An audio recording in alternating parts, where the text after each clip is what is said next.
Once, the realm of Varelia stood united beneath the banner of King Alric the Just, whose rule brought peace to fractured borders and prosperity to the riverlands. But peace is a fragile thing, and kings are not but mortal. When Alric died without a clear heir, leaving his only son, a boy of 14, to inherit the whole of Varelia, the realm splintered like a shattered shield. Lords who had long simmered with resentment now bared their teeth, and old alliances turned to ash. Among them rose Lord Malric of Durnhold, a war-hardened noble with ambition carved into his soul. Declaring the young Prince Caelan a pretender, Malric rallied the eastern lords and marched under the sigil of the Iron Circle, calling upon his allies. Lord Malric called upon all the lords of the East.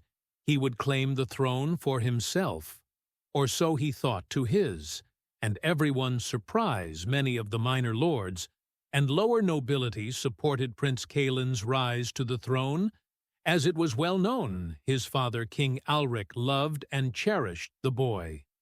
When Malric and the eastern lords began their march, they were harassed and assaulted by many of the lowlands' minor nobility, though these houses did not have the numbers to challenge him directly, or the influence to stop his march entirely. They bought the young King Caelan time to raise his bannermen and amass an army that rivaled Malric. Upon the fields of ash, the noted middle of all Varelia, the two armies clashed, leading to a bloody massacre for both sides. With neither king nor usurper wishing to surrender the field, both sides agreed to a temporary retreat and cease fire. Only this would not yield the results anyone would wish. After their first massive battle being left undecided, this conflict would evolve into 3 years of unending and open war. Lines were drawn, dividing Varelia into east and west. Malric declared himself king over all, and a bloody civil war was now being fought for the throne, and for who would claim the crown. Young King Caelan looked to his uncle, the High King Theron Thornevale of Thalrador, who immediately took advantage of the situation to kidnap his nephew and claim his own rights to the throne of Varelia. Now the war was being fought on 3 fronts.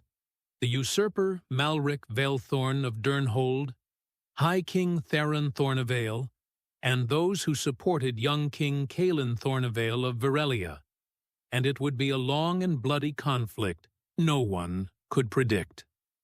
Chapter 1.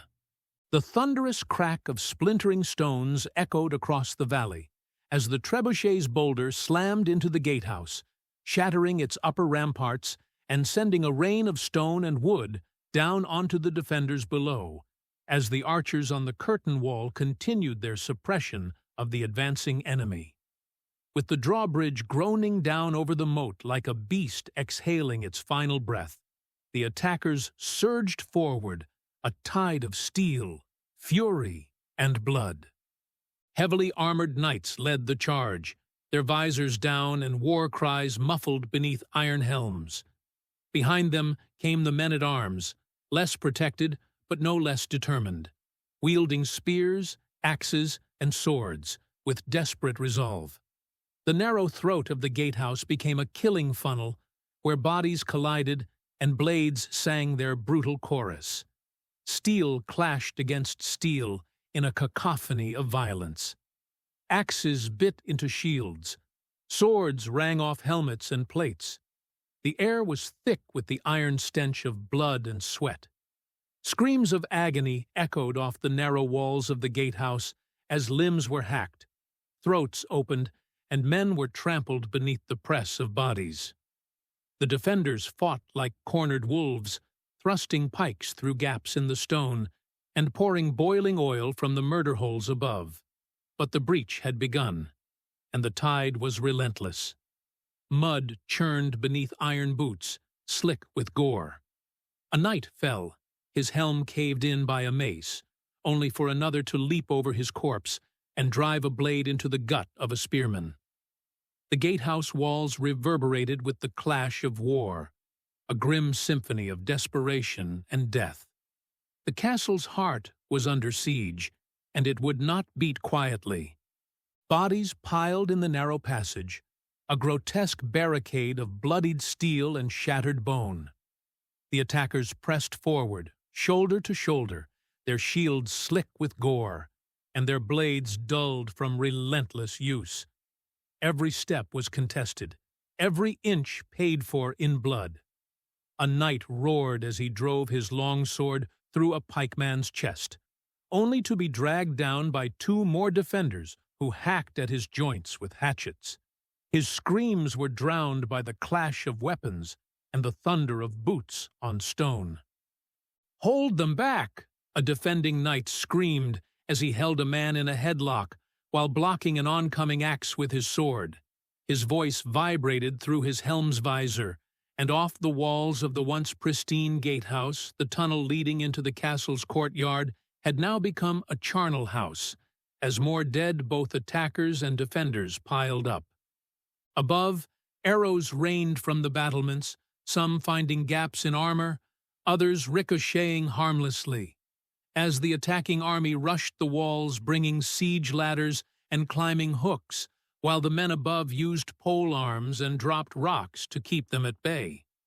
Back in the siege lines, dugout trenches and makeshift encampments, far away from the blood-soaked battlefield, on the upturned soil of the farthest hill, sat the attackers' war camp, rows upon rows of tents and cook fires, a small city filled with thousands of men waiting their turn at the bloodbath happening below. Some lounged around fires trying to keep warm from the frigid air. Off to the far side, furthest from the battle lines, was the camp's infirmary. Dozens of men lie dying and sick.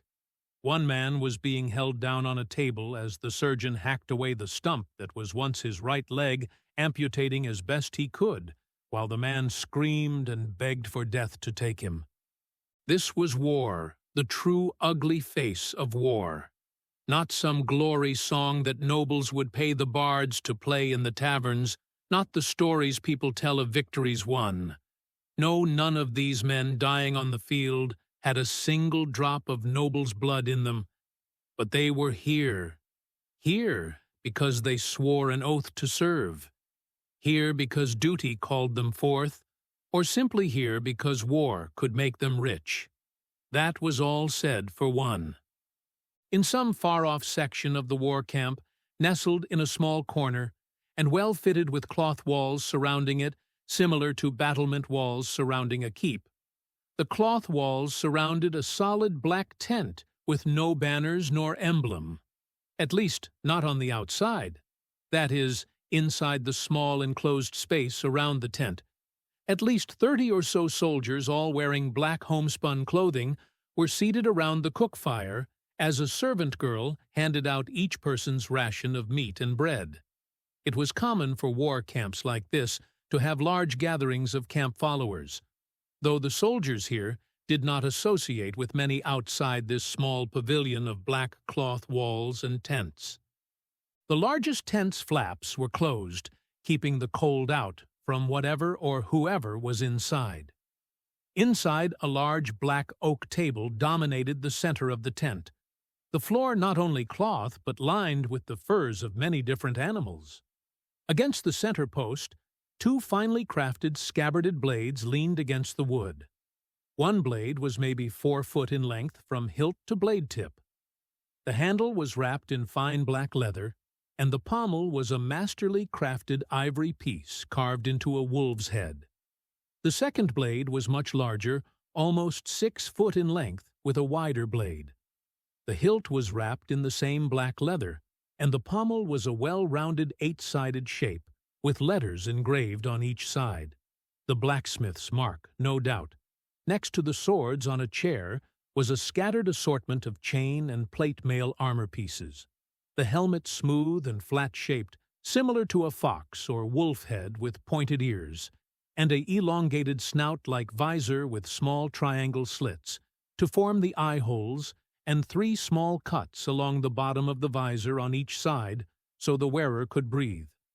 Hanging from a nail or hook in the post was a kite shield with a rampant sable black wolf, its fangs bared and crowned on a field of gules red, with the words in gold around the bottom that read, Lupus non moritur, or The Wolf Does Not Die. On the other side of the post was a quiver of arrows and a clean, well-maintained elm longbow finely made and fit for a nobleman. In the far corner of the tent, a large bed was placed covered much like the tent's floor in a pile of animal fur. The flap of the tent opened the cold sunlight of the frigid land filtering in as a grizzled man walked in. He was about 6 foot, maybe even taller, slightly plump, clearly well-fed, despite the harsh conditions of the war camp outside. But what was the most striking thing about him was not the slight plumpness or the scars on his face and hands. No, it was that his skin was a deep azure blue, and his hair was bright orange. He was a Gal, a race of nomadic warriors that believed in the fortune-telling of the stars and celestial bodies. Lord Edric, the battle has begun. It's time to wake up. The blue-skinned man pulled on the furs covering the bed, disturbing whoever was in it. Enough lazing about. Lord Orevales has requested all the commanders be present. Leave me be, Drevik. Let those idiots kill each other for all I care. The voice was young, and came from the bed's inhabitant, a young man of 16 with pale skin and cream-colored hair. But much like Doravik, the blue-skinned Gal, the most obvious thing about this young boy was not his pale skin or unusual hair color. No, it was the long, bushy, cream-colored tail and the large fox-like ears, the claws at his finger and toe tips, and the small but visible fangs when he yawned, and his dark blue eyes. For the most part, he was human, but he was only half-human on his father's side. His mother was a fence, or a humanoid fox, if you will, a rare sight in these cold river lands. Lord Edric, I would remind you that you are here representing your father and House Blackmere in this campaign to help recapture the castle and lands of House Trigon. Dravik moved to the side of the bed, grabbing Edric's black tunic off the floor of the tent. Now get up before I have one of the chamber girls bring me a bucket of ice water to drown you in. Edric slowly rose, letting out another big yawn, all 4 of his fangs on display, as he stretched and reluctantly grabbed the tunic from Dravik and began to get out of bed and dress. As he did, Dravik moved to the center of the tent, grabbing the wolf-hilted longsword from the pile of gear, bringing it over to Edric, and securing his lordship's belt and sword for him, while Edric finished straightening the sleeves of the tunic he just put on. I swear your father would have me thrown out of the Black Wolves if he saw how much I allowed you to get away with. Dravik tightened Edric's belt, double-checked his young lord's tunic and sword, licking his thumb and then wiping a strand of the boy's cream-colored hair out of his face, before moving behind him to tie it into a short ponytail. Honestly, Drevik, I can't tell if you or the nursemaid that looked out for me is more overbearing when it comes to how I present myself. Edric squinted one eye as Dravik pulled his hair back into the ponytail. Dorothy is a good woman and a good caretaker, but unlike her, my job is to keep your head on your shoulders. This isn't the courtyard or sparring yard of your father's estate. This is a battlefield. A single stray arrow is all it will take for you to meet the Celestials before I do. Dravik finished his inspection/dressing of his young lord, picking up his own helm from the table he had sat it down on when he walked in. Oh, have the stars told you that today will be my end? O great Galan soothsayer. Edric's tone was mocking at his would-be nanny's beliefs. It was well known that the Gal believed in the prophecy of the stars and oracles. They would often change the entire direction of one of their nomadic caravans if one of their soothsayers said they read it in the stars to do so. Boy, don't make me punch you in the back of the head again.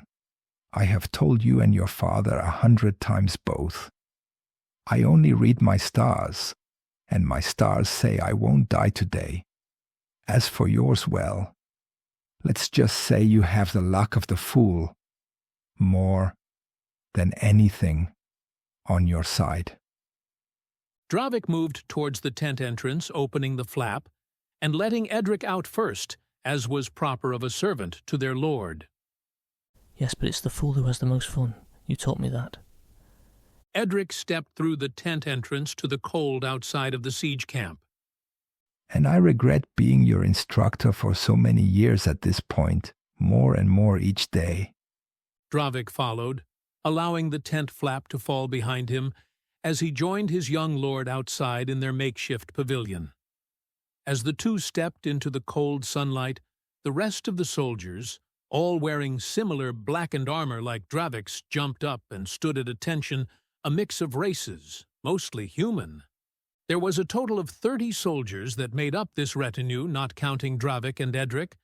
There was 10 knights that formed the heavy infantry and cavalry of the unit, 8 men-at-arms equipped with spears and short swords, 7 archers, 2 squires, and a page, and 2 specialists, a scout and healer. Of this merry band, the most notable of the group were Garm and Dorf, the 2 were or half-giants among the knights. Garm and Dorf were brothers, both standing about 9 feet tall, with Thor-like bodies, big beer bellies, and long golden blonde hair and beards. Their accents were thick, and it was at times hard to understand them, but you definitely wanted their war hammers, which to them were just regular hammers, given their size on your side when the fighting started. Next was Faye, much like Edric's mother. Faye was a pure-blooded fence. Her body was covered head to toe in cream-colored fur, her tail wagging behind her as she strung her bow. Faye acted as the group's scout, and was extremely energetic even by fence standards. Beside her was the group's healer, a half-elf by the name of Ballad Eversong, a fellow nobleman whose family had been long-standing friends of House Blackmere for at least 10 generations, so he and Edric had basically grown up together and even shared the same wet nurse. Garm punched his brother Dorf in the shoulder as Edric and Dravik walked by, each standing up to follow them. Faye was the next to join the group, almost skipping as she took her place beside Edric, as Ballad grabbed a satchel bag following just behind everyone else. I take it them daft bastards want us Black Wolves to clean up the bloody mess. Dorf asked, his thick northern accent very apparent as he spoke, while elbowing his brother Garm in the gut for the punch to his shoulder. Aye, who else they gonna send? Ain't no one else big enough to smash through that meat grinder but us. Garm replied to his brother Dorf as he shoved him, making Dorf stumble slightly. You 2 big idiots, cut it out. You are walking with your lord to a meeting with other nobles, so act like proper knights and not the stone brains that you are. Dravik snapped back at the 2 were-brothers as they continued to horseplay. What in the blazes crawled up your ass today, Dravik? Besides, our lord doesn't seem to mind. Garm responded, not really caring what Dravik had to say in the matter when it came time to be serious. He and his brother could be relied on, and everyone knew it. You 2 should stop picking fights with the old man. We all know he can kick both your asses with one hand behind his back. Edric glanced back over his shoulder, and everyone except Dravik laughed at the joke. As the group walked through the war camp, servants and soldiers moved out of the way, clearly trying to avoid a nobleman's retinue. It was rare, even among those outside of the Black Wolves, to see a noble walk through the mud, like a normal everyday person, and not caring that his boots were dirty.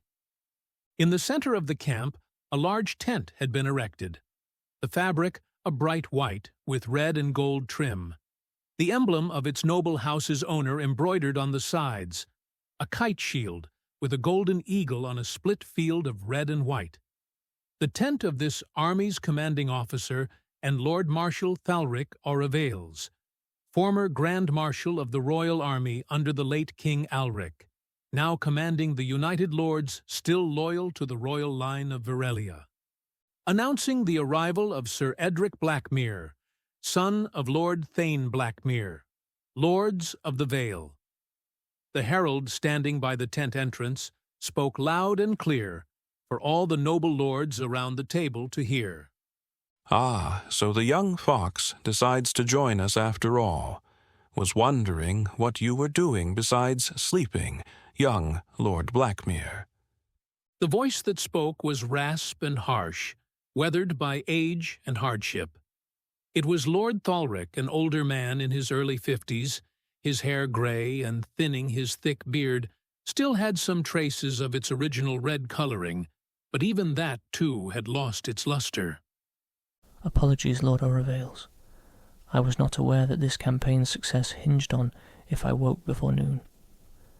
Edric sat down at the table, handing his sword to Dravik, who stood beside him. "You little—" Lord Thalric's son went to respond to Edric's clear insult at his father, only to be hushed by his father raising his hand. While it is true that the castle gates have fallen, this siege has now lasted 2 days longer than we had hoped. With winter setting in, I had hoped to return to Hymir Keep before the first snow, but it seems that will not be an option. Lord Orivales spoke in a cool, level-headed way. He had dealt with too many court nobles in his life to let the words of a child get him riled. I will admit, I am surprised that your father allowed you to take part in this campaign, let alone that he gave you command of so many of your family's black wolves. Lord Orivales gestured to the group behind Edric. It was true that the Black Wolves of House Blackmere were renowned for their combat prowess, and often cited as some of the realm's best knights. What's more, was that they belonged to a baron on the frontier, no less. No one really knew what connection that House Blackmere had to the royal family, but they were allowed to govern their territory as they saw fit, where a normal baron often was in service to a higher-ranking lord, such as a count or earl at the least. No, the Blackmeres owned their own lands, a few hundred acres had full rights of governance over it, and were even allowed to have a standing military outside of a household guard. This was in part due to the fact the Blackmeres were border lords, or marcher lords. Their territory was along one of the most contested borders in all of Varela, and were often in conflict by raiding parties from the barbaric northern tribes, but almost no one outside of the Lords of Blackmere, or the Lords of the Vale, as they were often called, also had been loyal to the royal family for over 10 generations. The Black Wolves of House Blackmere have always been home to the outcast and strange, much like me, after all, Lord Orivales. Edric's tail lifted up for all in the tent to see. It was true half-blood fence were indeed a strange sight, as it was uncommon for species to mix, let alone produce a living child. Even between humans and elves, it was hard to produce an heir to a family, even more so if the mother was the one that wasn't human. But we are not here to discuss my father's choice in letting me lead the wolves. We are here because you need my men to do what the rest of yours or theirs can't. You need us to take the courtyard of said castle. Edric leaned back against the chair he was sitting in. It wasn't the first time since this campaign started that he and his men had to be the ones to save Lord Orivales, or many of the other nobles present in this tent, from their own pride and arrogance. While it is true that you and your black wolves have been a big help to us in reclaiming the lands of House Trigon, do not let minor victories go to your head. You are still a boy, even if you are 16. Now you would do well to listen to your elders. Lord Orivale's voice was steady and calm as he spoke. Enough of this posturing. I would like to have my castle back in at least one piece before the winter sets in now, if we could discuss the plan to do so. The voice that spoke was Lord Trigon, a pompous man in his early 20s. One look at him, and you could tell he was the typical spoiled rich kid, even if he was just a count's son who just inherited the title. Lord Trigon is correct. Let us discuss the plan. Lord Orovales coughed as he cleared his throat. About an hour or so had passed, as all the nobles planned their next phase of the attack on the castle of House Trigon to reclaim it from its current inhabitants. The attackers from the earlier advance had been called back to the war camp to allow the wounded to be tended to. Many dead left on the battlefield belonged to both attackers and defenders. Lord Orovales was right. This siege would only get worse if the snow began to fall. Those already sick would die, and food would need to be rationed even more just to keep the army from starving. That is at least until the deserters started to leave in droves. Back in their makeshift pavilion, Edric and his men began to prepare to join the next assault on the castle. Even with the drawbridge now open, the gatehouse tunnel was still a death trap. The narrow pass meant numbers had no real effect on the outcome of the battle. No, if they wanted a victory, the castle walls would need to be taken, and a foothold would need to be established long enough for enough men to get over the walls and into the courtyard of said castle. Honestly, the only reason Lord Trigon even lost his castle is because he is a shit person.